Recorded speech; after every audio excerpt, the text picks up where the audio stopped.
We got Crian back, although maybe not the whole time, but at least for part of it. But we're missing Phil, so we're still not a full crew. But hey, you know what? Baby steps. So today we're going to be covering a topic that has been plaguing the gaming community quite a bit recently, and that topic is Delays. delays. Exactly. Yeah. No, that was for emphasis on the delay part. So That was part of the joke.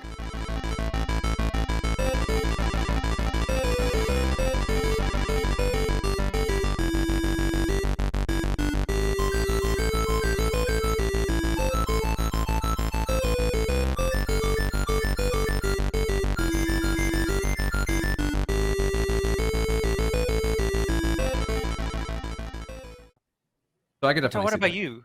You're an office worker, kind of. yeah, again, as I said, Do you I'm prefer working the in a office or bat at cave. home? I haven't worked in office since 2012, Oh, so I can't oh, remember. okay. I know that I miss social interaction because the last time I worked in an office, we had a super fantastic break room, with football and Xbox and everything. So we are taking way too many breaks. So I know that I'm way more productive at home. I don't have all these distractions. What about the wife? She's working at home because we're in Montreal and her office is in Toronto. And for 3 or 4 months every week, she drives back and forth to Toronto. She spends a week in Toronto, leave on Monday morning, come back in Friday night. She was exhausted. With COVID, now she has a good excuse to stay here. And of course, she doesn't want to go back. And it's 7 hours to go to Toronto. So Oh, she's happy to stay home. all What about right. Maggie? My wife, she's back in her office. She Does preferred she working miss at it? home though. Ah, okay. Yeah, she well, because her job is she works in ticketing for an airline, EVA, and she actually works the front desk at their office. So she's one of the when people come in and they have issues, she has to deal with them, and some clients can be kind of annoying. So being online for her was much easier because she didn't have to necessarily deal with these people face to face, or if she did, it was usually through the texting on the website or maybe on a phone or whatever. But she can roll her eyes or do any of that stuff that you can't do. When you're talking to somebody, you have to keep a certain face, and she definitely preferred working at home though, also because for their job, because now especially most people are ordering plane tickets online, so the only time people would show up is if they typically have a problem or if they just really need some kind of special help. And so a lot of time they're just kind of sitting there. So she's even told me she'll go on YouTube and watch YouTube videos while she's waiting for the next person to come in, and or sign in and watch me stream, and then she'll like say hi or whatever during my streams. uh but when she's here, then she'll walk around the house. She'll play with the cats, or she'll do something else in that downtime. She's not just, I need to sit here and just to physically be a body in a chair. I can move around, and when they need me I can do it, and when they don't need me I can do my own thing. So for her, that was definitely preferable to be at home. And then also they need to wear uniforms, and so she doesn't need to wear a uniform when she's at home. And that's for me very similar. When we're at school, our school has a dress code. You have to wear long pants, you can't wear shorts, and it gets really hot in Taiwan. And you know and then also the rooms are inconsistent. You'll have a room that's freezing cold, and then you'll have a room where the AC is just not working quite right. And that's why you'll see a lot of classes where the boys are wearing short sleeves and shorts, and the girls are wearing like jackets, and they're all bundled up because the girls are freezing cold, and the boys are like sweating because they're so hot, because different body temperatures and whatnot. But here I can turn my AC to whatever's comfortable for me, and I don't have to worry about, are the students comfortable, because they can tune their houses to whatever they want, whatever makes them comfortable. So that's definitely beneficial. And then also the things like, you know, between classes or something, I can get up. And one of the things about us is classes are inconsistent. So I might have an hour break between classes. I'm going to have one of those, like, for example, tomorrow I have 2 hours of class and then I have a 1 hour break and then I have another 2 hours of class. When I'm at home, I can have dinner with my wife. I can watch some TV. I can do whatever I need to do. But if I'm at the school, it's just like, well, I can sit here and I can do whatever.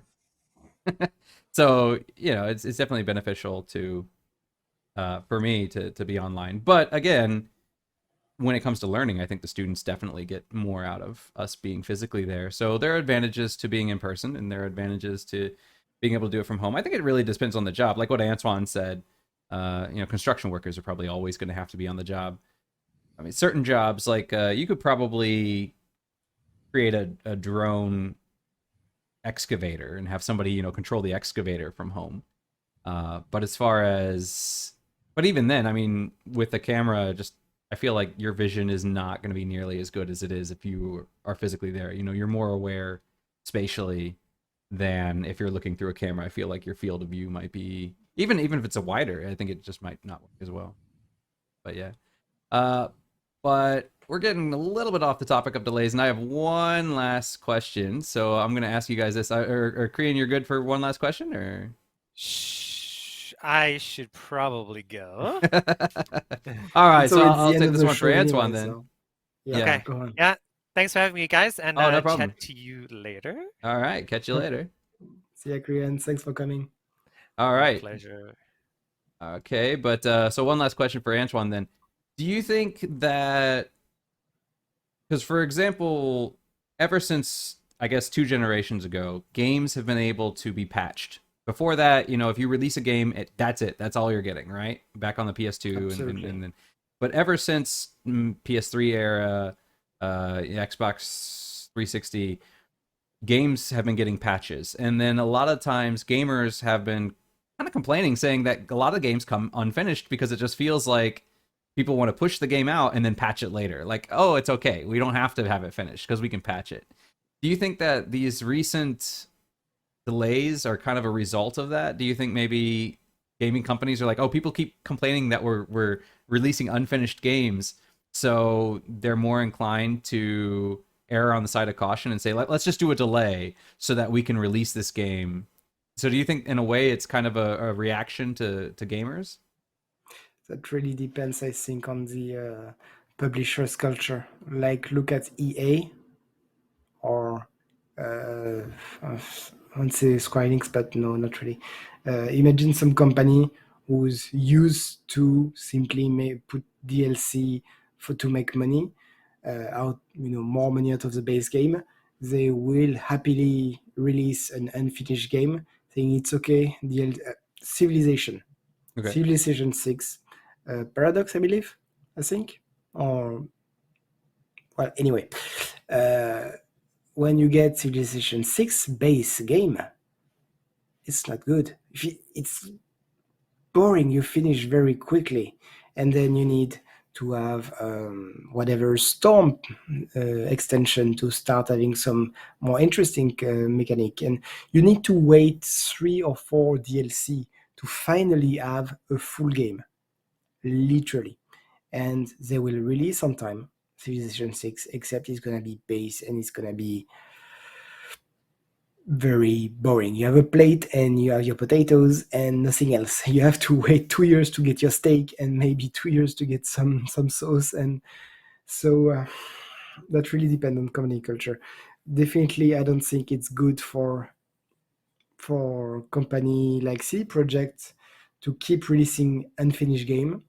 Witcher, Cyberpunk, now they are known for releasing games which are not finished, and you need to wait 2 years to get the final product, which means that for CD Projekt, every time they're going to release a game, the pre-orders are going to be next to none, except if they do a very, very good marketing campaign, simply because we know that it's a culture to release something unfinished, and you can put a very big day one patch. It's not gonna correct all the mess which should have been cleared if they put 6 months, maybe more development into it. So yeah, that's my point of view, and I really hope that company, if they, I'm very happy for them to delay the exit of the game to give you the full experience with very minimal. It's okay to have bugs, or some issues that you can patch quickly. It's not okay to have something unfinished, completely unfinished. That's especially because when they release it, they make you pay the full price. Paying $70, $80 Canadian for a game which gonna frustrate you for how bad it is. And after you have to wait 2 years to have either a free patch or a paying DLC, because the civilization, how much do you pay? $80 for the base game? I think it's $60 or $70 for each extension. Plus, I don't count how many scenarios and civilization that you have to buy at $5 per civilization, $5 for the Polish, $10 for Swedish with their own little missions, scenarios. And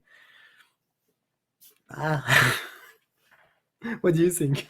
Last question, because last comment, because I think we are gonna be a bit late after. Yeah, well, we started a little bit late, so if we're a little bit late, I think true. it should be okay.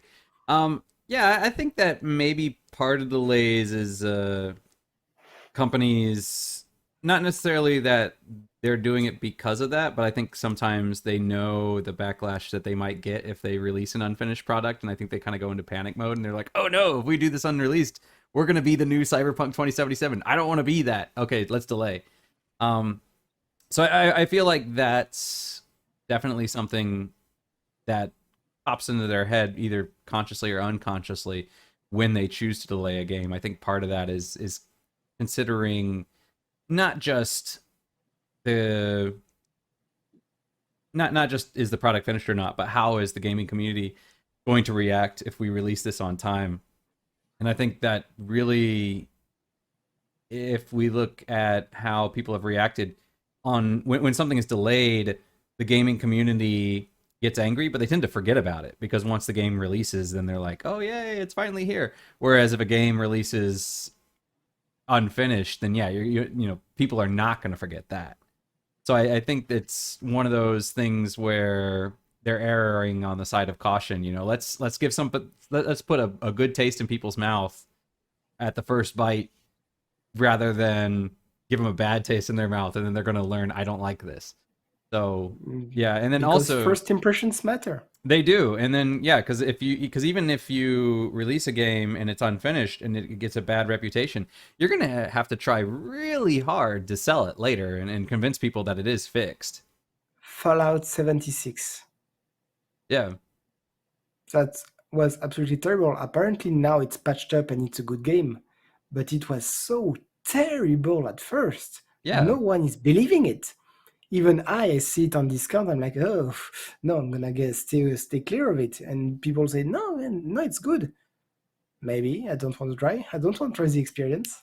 Right, and then it does get buried under the new hotness, So when something else comes out, it's like, oh, I want this because this looks fun, and you've already forgotten about that game because that game's done and gone. So I think that delays definitely are maybe not consciously, but I think they are a reaction to gamer complaints on, oh, you're just going to patch it later. So yeah. All right. So I think a good way to end the show is to quote Blizzard. It's gonna be ready when it's gonna be ready. Yeah, that used to be kind of their thing, and now they're just all sorts of weirdness. So Blizzard, what happened to you?